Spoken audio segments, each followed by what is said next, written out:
नमस्कार साथियों, आप लोगों का स्वागत है हमारे YouTube channel CGPSC and CG Vyapam पर। दोस्तों, आज की इस वीडियो में 30 महत्वपूर्ण प्रश्न लेकर आए हैं जो कि बहुत ही ज़्यादा महत्वपूर्ण होने वाला है। तो वीडियो को लास्ट तक जरूर देखिएगा, बीच में छोड़कर ना जाइएगा। जितने भी दोस्त प्रयोगशाला परिचालक और प्रयोगशाला तकनीशियन की एग्ज़ाम की तैयारी कर रहे हैं, उन दोस्तों के लिए बहुत ही ज़्यादा महत्वपूर्ण होने वाला है। इस वीडियो में पर्यावरण से लिया गया प्रश्न है दोस्तों, जो कि पारिस्थितिक तंत्र से है। कल देखे थे 30 महत्वपूर्ण प्रश्न, अब आज उसमें पर्यावरण का जो पारिस्थितिक तंत्र है उसमें से 30 कुछ और महत्वपूर्ण प्रश्न देखेंगे। जितने भी नए दोस्त इस वीडियो को हमारे पहले बार देख रहे होंगे वो हमारे चैनल को जरूर सब्सक्राइब कर लेंगे, साथ में बेल आइकन को भी प्रेस कर लेंगे। इस वीडियो का PDF प्राप्त करने के लिए दोस्तों हमारे टेलीग्राम का लिंक है वो डिस्क्रिप्शन बॉक्स में डाल दिया गया है, तो वहाँ से आप जुड़कर हमारे टेलीग्राम से जुड़कर PDF का है वो प्राप्त कर सकते हैं। तो चलिए दोस्तों, प्रश्न की ओर बढ़ते हैं। प्रश्न बोलता है, भारत में सर्वाधिक परती भूमि निम्न में से किस राज्य में है? मध्य प्रदेश, आंध्र प्रदेश, राजस्थान, हरियाणा। यहाँ पर इसका करेक्ट आंसर हो जाएगा दोस्तों, आपका सबसे ज़्यादा जो परती भूमि है भारत में वो है आपका राजस्थान में है। राजस्थान में ही दोस्तों जो भारत का सबसे बड़ा जो मरुस्थल है ना, थार का मरुस्थल, वो कहाँ पर है? राजस्थान में ही है। चलिए अगला प्रश्न की ओर बढ़ते हैं दोस्तों। अगला प्रश्न है यहाँ पर, उष्णकटिबंधीय वर्षा वनों में अवक्षेपण की दर होती है 25 से 75 सेंटीमीटर, 50 से 150 सेंटीमीटर, 200 से 500 सेंटीमीटर या फिर 25 से 100 सेंटीमीटर। तो यहाँ पर इसका जो करेक्ट आंसर है दोस्तों वो हो जाएगा आपका ऑप्शन सी, बिल्कुल सही हो जाएगा। 200 से 500 सेंटीमीटर क्या है? उष्णकटिबंधीय वर्षा वनों में अवक्षेपण की दर होती है। चलिए अगला प्रश्न की ओर बढ़ते हैं। अगला प्रश्न है यहाँ पर, जलीय पारिस्थितिकी तंत्र में बेंथोस निम्न में से क्या है? उत्पादक, प्राथमिक उपभोक्ता, द्वितीयक उपभोक्ता, अपघटक। तो यहाँ पर बेंथोस का तात्पर्य किससे है दोस्तों? तो यहाँ पर इसका जो करेक्ट आंसर है वो हो जाएगा आपका, बेंथोस का मतलब है प्राथमिक उपभोक्ता। जलीय पारिस्थितिकी तंत्र में प्राथमिक उपभोक्ता को बेंथोस है वो कहा जाता है। चलिए अगला प्रश्न की ओर बढ़ते हैं।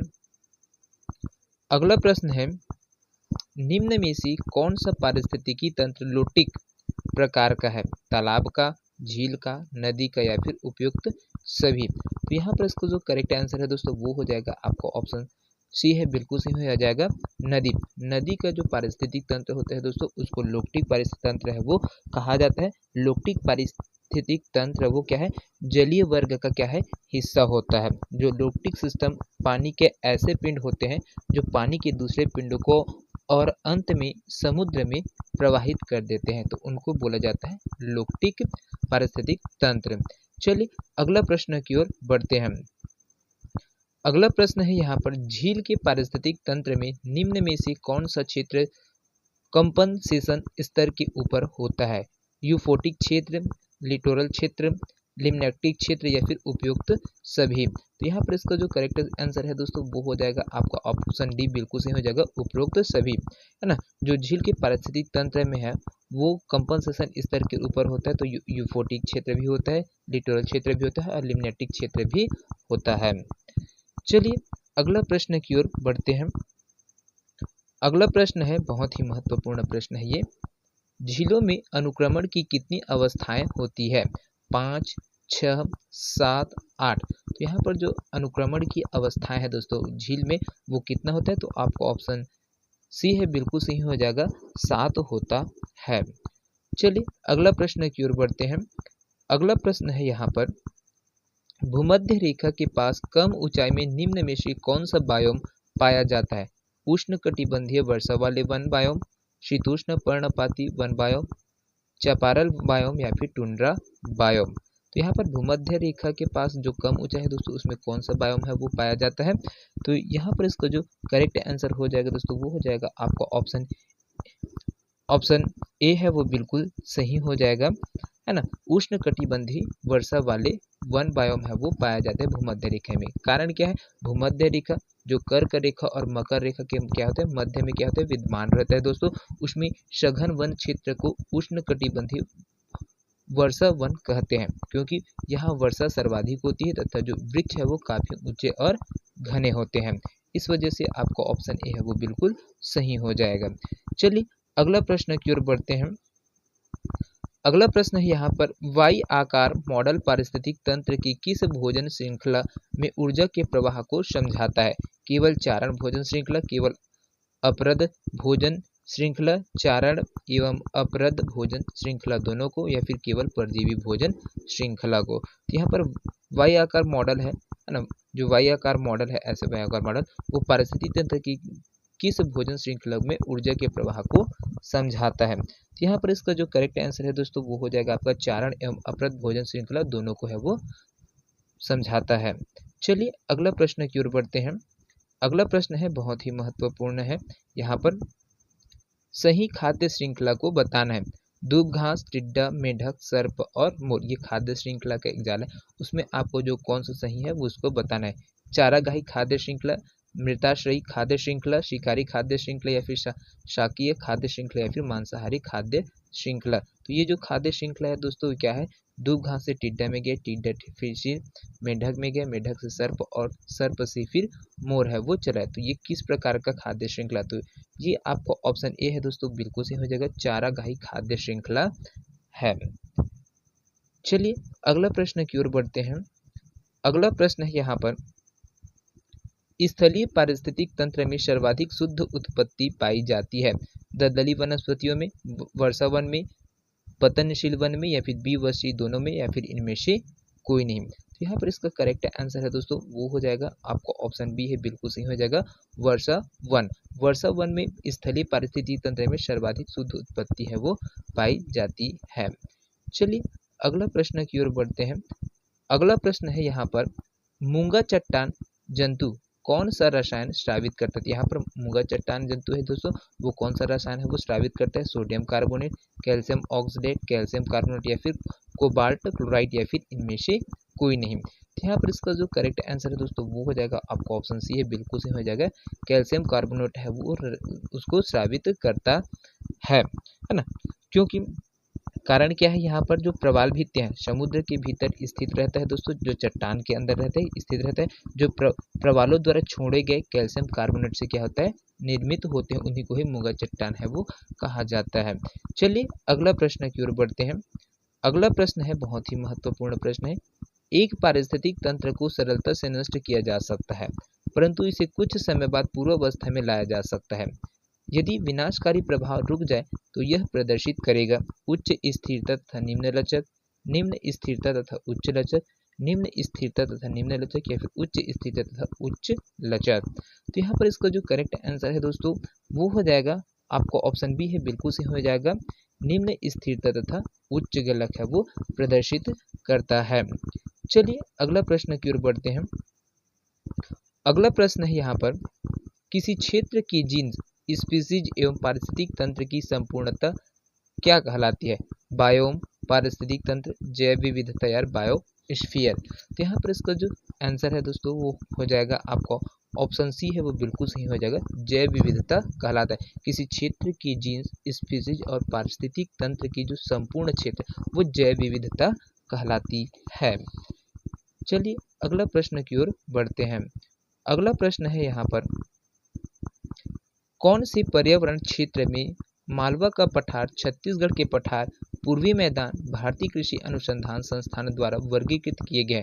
अर्ध शुष्क, आर्द्र या नम, शुष्क, अर्धनम, या फिर पर्वतीय? तो यहाँ पर इसका जो करेक्ट आंसर है दोस्तों वो हो जाएगा आपको ऑप्शन डी है, बिल्कुल सही हो जाएगा, अर्ध नम प्रकार का, है ना।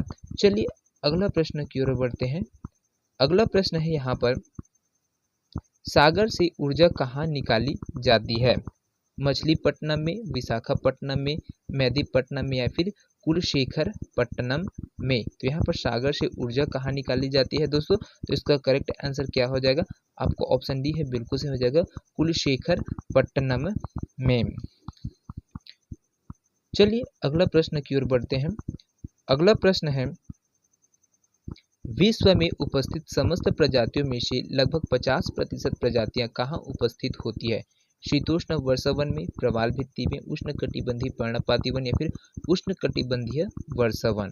तो इसका करेक्ट आंसर हो जाएगा दोस्तों आपको ऑप्शन डी है, बिल्कुल सही हो जाएगा, उष्णकटिबंधीय वर्षावन। है ना। तो कारण क्या है, जो सर्वाधिक जैव विविधता है दोस्तों वो विषुवत रेखा के उत्तरी अक्षांश और दक्षिणी अक्षांश जहाँ पर उष्णकटिबंधीय वर्षा वन क्षेत्र में पाया जाता है। विषुवत वृत्तों से जो ध्रुवों की ओर जाने पर जैव विविधता में कमी है वो पाई जाती है। चलिए अगला प्रश्न की ओर बढ़ते हैं। अगला प्रश्न है आपका यहाँ पर, ऊर्जा का पिरामिड वन में सीधा होता है जबकि मरुस्थल में होता है सीधा उल्टा, सीधा और उल्टा भी इनमें से कोई नहीं। तो यहाँ पर जो पूछा गया है दोस्तों, जो पिरामिड बनता है, ऊर्जा का पिरामिड बनता है वो क्या होता है, वन में सीधा है, लेकिन मरुस्थल में कैसा होता है। तो ये आपका ऑप्शन ए है, बिल्कुल सही हो जाएगा। वन जो मरुस्थल है वहाँ पर भी जो ऊर्जा का पिरामिड है वो सीधा बनता है। चलिए अगला प्रश्न की ओर बढ़ते हैं। अगला प्रश्न है बहुत ही महत्वपूर्ण प्रश्न है, कथन और कारण वाला है ना। तो कथन क्या बोलते हैं, सूर्याभिताप जैवमंडलीय पारिस्थितिकी तंत्र के लिए सबसे महत्वपूर्ण ऊर्जा स्रोत है। कारण क्या है, सौर विकिरण हमें पौधे द्वारा भोजन तथा रासायनिक ऊर्जा में परिवर्तित हो जाता है। तो यहाँ पर इसका क्या है दोस्तों, कथन और कारण क्या है, तो इसका क्या हो जाएगा, कथन कारण दोनों सत्य है व कारण कथन की सही व्याख्या करता है। आपका ऑप्शन ए है वो बिल्कुल सही हो जाएगा। चलिए अगला प्रश्न की ओर बढ़ते हैं। अगला प्रश्न है यहाँ पर, हैदराबाद में स्थित हुसैन सागर झील किस जीव की वृद्धि से नष्ट हुई, लेमना, हाइड्रिला, मगरमच्छ या फिर जलकुंभी। तो यहाँ पर जो हैदराबाद में स्थित है दोस्तों हुसैन सागर झील, उसमें कौन सा जीव की वृद्धि से क्या है वो नष्ट हुए हैं, तो ये हो जाएगा आपका ऑप्शन डी है, बिल्कुल सही हो जाएगा। जलकुंभी की वृद्धि की वजह से क्या है वहाँ वो पूरे तरीके से जीव है वो नष्ट होने लग गए थे। चलिए अगला प्रश्न की ओर बढ़ते हैं। अगला प्रश्न है यहाँ पर, सूर्य प्रकाश में उगने वाले पादपों को क्या कहते हैं, आतपोदभिद, छायारागी, मरुद्भिद या फिर शैलोदभिद। तो यहाँ पर इसका करेक्ट आंसर क्या हो जाएगा दोस्तों, जो सूर्य प्रकाश में उगने वाले पादप होते हैं उसको आतपोदभिद है वो कहा जाता है। इसी प्रकार से दोस्तों जो पौधे जल में होते हैं उसको जलोद्भिद कहा जाता है। सामान्य आर्द्र मृदा में उगने वाले को समोद्भिद कहते हैं।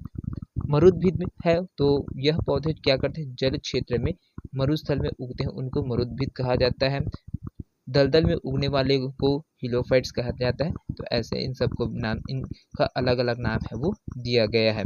चलिए अगला प्रश्न की ओर बढ़ते हैं।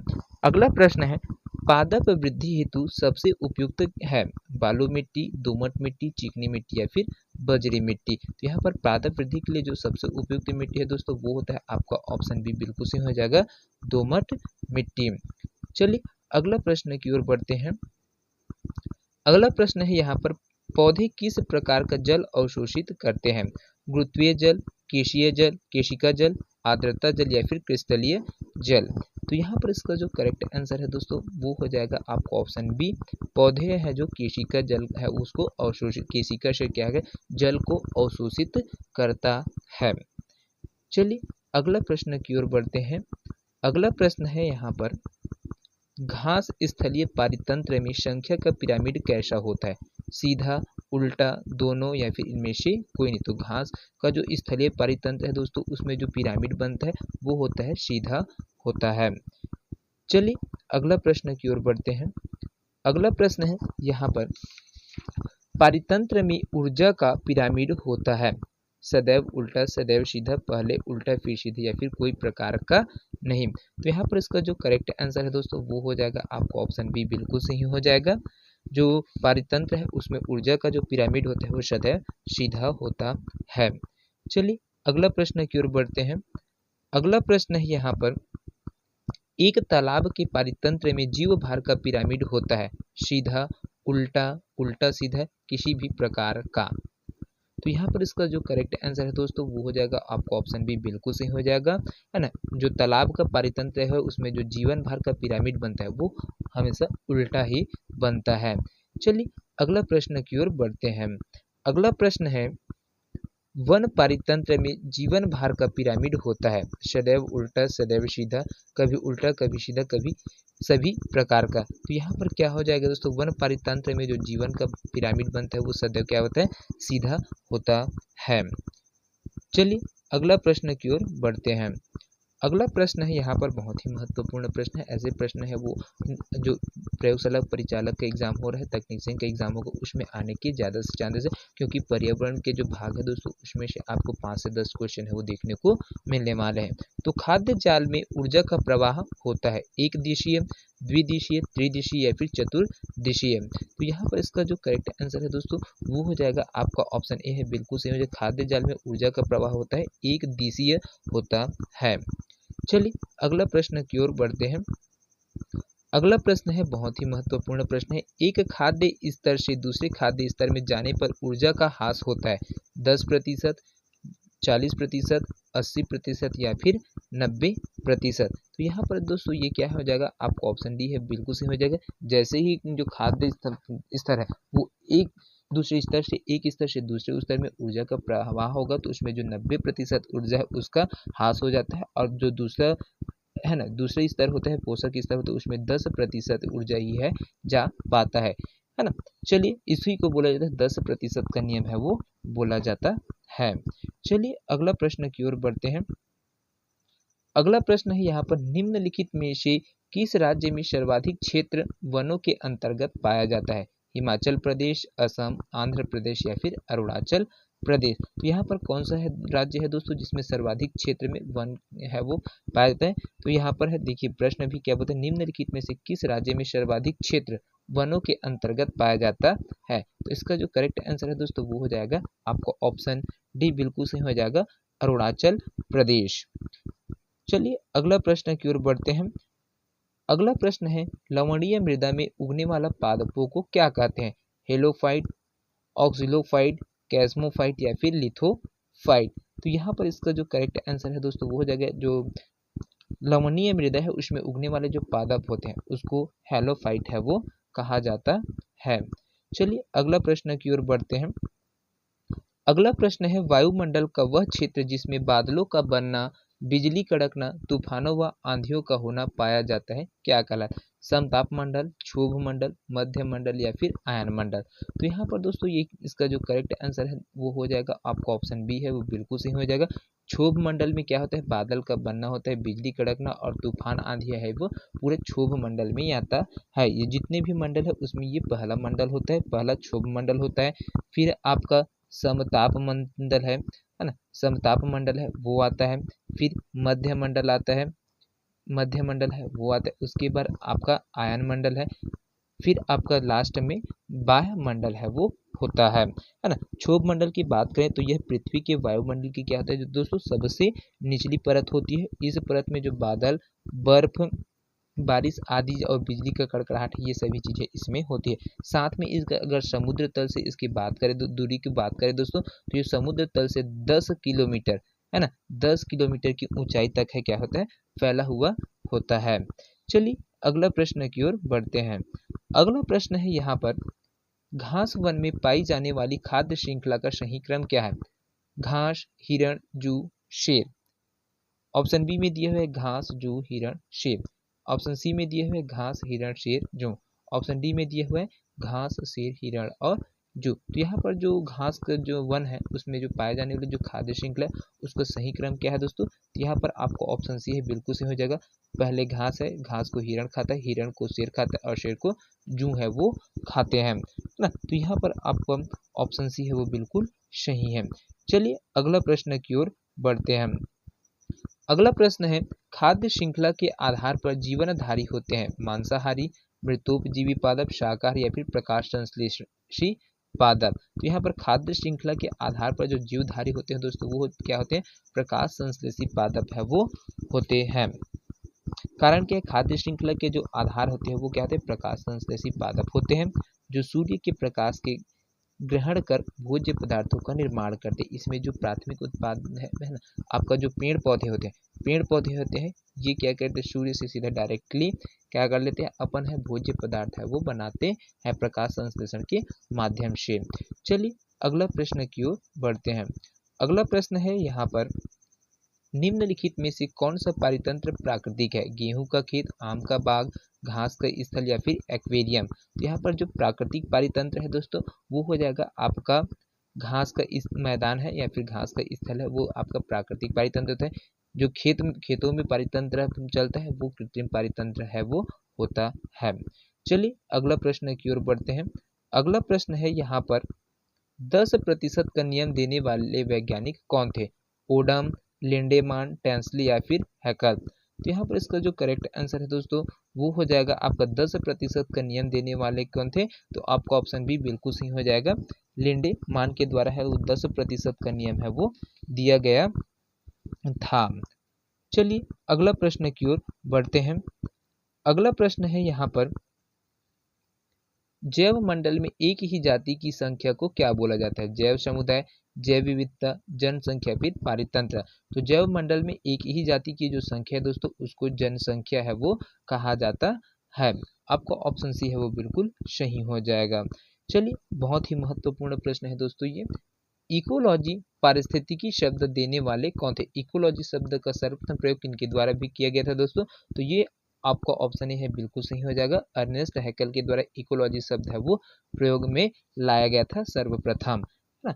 चलिए अगला प्रश्न की ओर बढ़ते हैं। अगला प्रश्न है यहाँ पर एक पारितंत्र में मानव व सभी जंतु होते हैं, उत्पादक, उपभोक्ता, अपघटक या फिर शाकाहारी। तो एक पारितंत्र है दोस्तों उसमें मानव व सभी जंतु क्या होते हैं? तो यहाँ पर इसका करेक्ट आंसर हो जाएगा दोस्तों वो हो जाएगा आपका उपभोक्ता। ऑप्शन बी बिल्कुल सही है। चलिए अगला प्रश्न की ओर बढ़ते हैं। अगला प्रश्न है यहाँ पर उपभोक्ता के अंतर्गत नहीं आते शाकाहारी, परजीवी, मृतोपजीवी या फिर इनमें से कोई नहीं। तो यहाँ पर इसका जो करेक्ट आंसर है दोस्तों वो हो जाएगा आपका ऑप्शन सी मृतोपजीवी। चलिए आज के सेशन का अंतिम प्रश्न है दोस्तों जो कि बहुत ही महत्वपूर्ण प्रश्न है। यहाँ पर बताइएगा एक तालाब पारितंत्र में बड़ी मछलियाँ, कछुए, मेंढक होते हैं, उत्पादक, अपघटक, प्रथम श्रेणी के उपभोक्ता या फिर द्वितीय श्रेणी के उपभोक्ता। यहाँ पर क्या है दोस्तों जो तालाब का पारितंत्र है उसमें बड़ी मछलियाँ, कछुआ और मेंढक है, ये क्या है द्वितीय श्रेणी के उपभोक्ता है वो होते हैं। तो दोस्तों ये 30 प्रश्न है 40 प्रश्न आप लोगों को कैसा लगा कमेंट करके जरूर बताइएगा। वीडियो पसंद आया होगा तो ज़्यादा से ज़्यादा लोगों तक शेयर करिएगा। तो मिलते हैं इसी प्रकार से और इंटरेस्टिंग वीडियो के साथ, तब तक के लिए अलविदा। जय हिंद, जय Chhattisgarh. Thank you so much दोस्तों।